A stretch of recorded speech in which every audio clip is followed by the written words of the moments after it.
कि हम वो है जिन्हें पैदा होते ही उम्मीदों से लाद दिया जाता है, फिर थोड़े बड़े होते ही किताबों का बोझ डाल दिया जाता है। बड़े लाड से रखा जाता है, बड़ा प्यार किया जाता है, कभी कभी गलतियों पर डांट भी दिया जाता है, तो कभी कभी शरारतों पर हमें मार भी दिया जाता है, और फिर हमारे रोने पे हमें पुचकार दिया जाता है और बड़े प्यार से समझा दिया जाता है कि तुम लड़के हो, ऐसे रोया थोड़ी जाता है। तुम्हारे आंसुओं को तुम्हारी आंखों में कैद कर दिया जाता है, तुम्हारी भावनाओं को तुम्हारे दिमाग में बांध दिया जाता है, तुम्हारी काबिलियत तुम्हारे मार्क्स पे जज की जाती है, तो तुम्हारी औकात तुम्हारे कपड़ों से ही बता दी जाती है, तुम्हारी ताकत तुम्हारी बाजुओं से नाप ली जाती है, तो तुम्हारी खूबसूरती तुम्हारे शक्ल से ही समझ ली जाती है,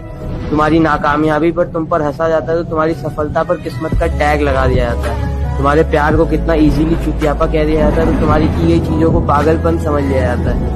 तुम्हारे दिल टूटने पर हाथ में मदिरा थमा दिया जाता है, तो तुम्हारे अधूरे प्यार को कटवा लिया का टैग दे दिया जाता है, तुम्हारे फीलिंग्स का गला घोट दिया जाता है, तुम्हारे इमोशंस को फांसी पर चढ़ा दिया जाता है, और बड़ी सरलता के साथ कह दिया जाता है कि तुम लड़के